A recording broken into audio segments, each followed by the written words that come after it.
এই প্রথমবার বন্ধুদের সাথে কলকাতা ঠাকুর দেখতে গিয়ে যা বিভিন্ন বিভিন্ন রকমের প্যান্ডেল দেখলাম, সেগুলো দেখে তো আমরা একদম অবাক হয়ে গেছিলাম। এবং তার সাথে উপচে পড়া যে কলকাতার ভিড়টা, যেটা আইকনিক ব্যাপার। তো চলো বেশি দেরি না করে শুরু করি। দিনটা ছিল চতুর্থী। সো আমরা সব বন্ধুরা ঠিক সন্ধ্যাবেলায় বাড়ির কাছে স্টেশন অশোকনগরে চলে আসি, কারণ এখান থেকে আমরা ট্রেন ধরে শিয়ালদা যাব। কিন্তু এখানে কয়েকটা বন্ধুর লেট করে আসার জন্য আমরা প্রথমে ট্রেন মিস করি। যাক, অবশেষে আমরা শিয়ালদা শেষমেশ পৌঁছাই। বাট শিয়ালদায় গিয়ে সবার যে এরকম ভাবে খিদা পাবে সেটা আমি বুঝতে পারিনি। সবাই খেতে খেতেও ভিডিও করছে, আমি খাইনি। দেখো, আমি ফাস্টফুড অতও খাই না। শিয়ালদা স্টেশনের সামনের ভিড়টা দেখে আমি বুঝতে পেরেছিলাম রাতটা কিরকম কাটবে আমাদের। তারপর আমরা কলেজ যাওয়ার উদ্দেশ্যে দেখি একটা সুন্দর প্যান্ডেল শো, সেখান থেকে আমাদের প্যান্ডেল যাত্রা উদ্বোধন করি। তারপর কলকাতার পুরী সোজা রাস্তা থাকতেও আমাদের 1.5-2 ঘন্টা রাস্তা ঘুরিয়ে ফুরিয়ে তারপর কলেজ স্কোয়ার পুজো মণ্ডপের সামনে এসে আমরা উপস্থিত হলাম। যাক, এখানে সুন্দর লাইটিং এর দৃশ্য দেখে আমরা তো অবাক হয়ে গেছিলাম। বাট আমি বাসের ভেতর দিয়ে দেখছিলাম, কারণ সামনে জায়গা ছিল না। আর এখানে দুর্গা প্রতিমাটা জাস্ট অসাধারণ। তারপর আমরা সবচেয়ে ভাইরাল প্যান্ডেল, আশা করি বুঝতেই পেরেছো কোন প্যান্ডেলের কথা বলছি। হ্যাঁ, আমরা সন্তোষ মিত্র স্কোয়ারে যাচ্ছিলাম, কারণ ওখানে থিম অপারেশন সিন্দুর হয়েছে। সো আমরা ওটা জয়েন করতে চলে গেছিলাম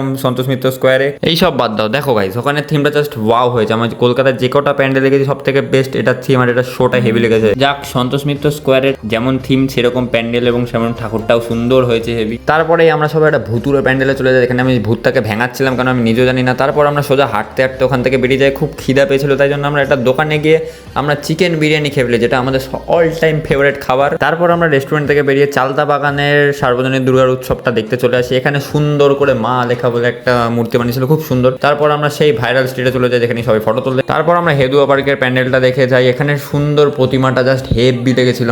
তারপর ভিড়ের মধ্যে 1 ঘন্টা দাঁড়িয়ে থেকে বৃষ্টিতে ভিজে আমরা শেষমেশ পৌঁছে যাই কাশী বোস লেন, যেখানে থিমটা আমার মাথার উপর দিয়ে গেছে। বাট কাশী বোস লেন প্রত্যেকবারই নিজের দুর্গাপুজোটাকে হেভি সুন্দর করে সাজিয়ে গুছিয়ে হেভি করে তোলে। এখান থেকে বেরোনোর সময় দেখি হুট করে যা বৃষ্টি না নামলো, পুরো ভিজেই গেলাম। তারপর আমরা পৌঁছাই দর্জি পাড়া, যেখানে বানিয়েছিল ফেলুদার থিম। পুরো ফেলুদার বাড়ি ঘর, তিনি কী করতেন, কোথায় থাকতেন, কী কী বই লিখেছে, সব কিছু এখানে সাজিয়ে গুছিয়ে একদম সুন্দর করে রাখা হয়েছে।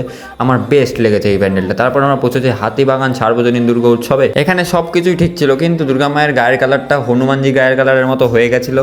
বাট কোনো ব্যাপার না। তারপর আমরা পৌঁছে যাই নলিন সরকার স্ট্রিট। এখানে সবাই জানোই যে ঢুকতে একটা সুন্দর মিউজিক শো, ভাইব বাজছিল, শুধু নাচছিলাম আমরা। এখানে ঠাকুরটা জাস্ট হেভি, মানে অসাধারণ। তারপর আমরা চলে যাই সোজা কুমারটুলি সার্বজনীন দুর্গা উৎসব কমিটিতে, মানে সেখানে পুরোটা দেখতে। এখানেও সুন্দর করে বানিয়েছিল বেশ। তারপর আমরা কুমারটুলি পার্কে যেটা বানিয়েছিল, যে নন্টে ফন্টে ছোটোবেলায় খুব সারাদিন দেখতাম, সেই থিমটাই বানিয়েছিল। আমার হেভি লেগেছে, দারুণ লেগেছে।